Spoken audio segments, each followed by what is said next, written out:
ভারতীয় আধিপত্যবাদ দেখতে চাই না। আগামীর বাংলাদেশে আমরা চাঁদাবাজি এবং পাথর দিয়ে হত্যা দেখতে চাই না। ভুল করবেন না, আল্লাহ ছাড় দেয়, আল্লাহ ছেড়ে দেয় না।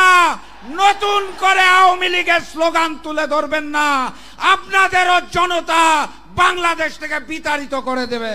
জামায়াতে ইসলামী আয়োজিত আজকের এই জাতীয় সমাবেশের সম্মানিত সভাপতি, জামায়াতের মানবিক নেতা, বাংলার মানবিক নেতা, আমাদের সকলের পছন্দের ডাক্তার শফিকুর রহমান, মঞ্চে উপবিষ্ট জামায়াতে ইসলাম সহ জাতীয় নেতৃবৃন্দ, আমার সামনে উপস্থিত মিডিয়ার ভাইরা এবং সারা বাংলাদেশ থেকে আগত বিগত 15 বছরের সকল মজলুম জনতা, সবাইকে জানাই আমার দল জাগপার পক্ষ থেকে সংগ্রামী সালাম এবং শুভেচ্ছা।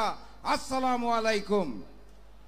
সংগ্রামী সাথী এবং বন্ধুগণ, গত বছর ফ্যাসিস্ট শেখ হাসিনা একটা সুর তুলেছিলেন, তিনি বলেছিলেন রাজাকার।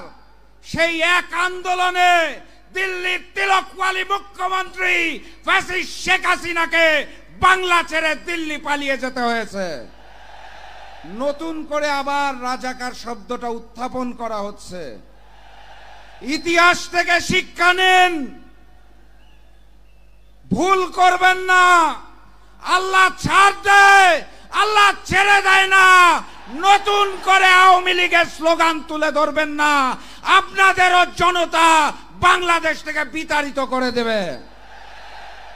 আগামীর বাংলাদেশে আমরা বৈষম্য দেখতে চাই না। আগামীর বাংলাদেশে আমরা ভারতীয় আধিপত্যবাদ দেখতে চাই না। আগামীর বাংলাদেশে আমরা চাঁদাবাজি এবং পাথর দিয়ে হত্যা দেখতে চাই না।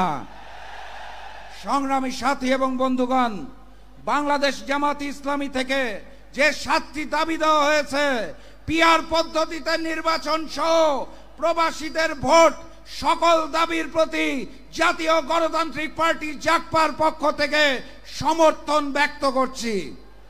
একই সাথে সাথে নতুন 2টা দাবি উত্থাপন করছি। সাথে সাথে বাংলার মাটিতে গণহত্যাকারী আওয়ামী লীগের রাজনীতি চলবে না, চলতে দেওয়া হবে না ইনশাআল্লাহ। তাদের নিষিদ্ধ করতে হবে।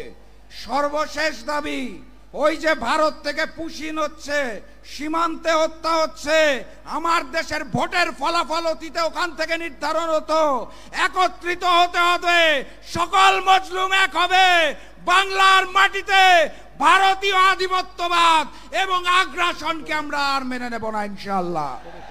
7 দাবির সাথে নতুন 2 দাবি ব্যক্ত করে আগামীর বাংলাদেশ হবে ইসলামের বাংলাদেশ, আগামীর বাংলাদেশ হবে কোরআনের বাংলাদেশ।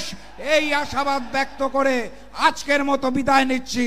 নারায়ে তাকবীর, নারায়ে তাকবীর, নারায়ে তাকবীর। আবারও দেখা হবে, আবারও কথা হবে ইনশাআল্লাহ। বিজয়ের পথে যাত্রা শুরু, জীবন অথবা মৃত্যু। আসসালামু আলাইকুম।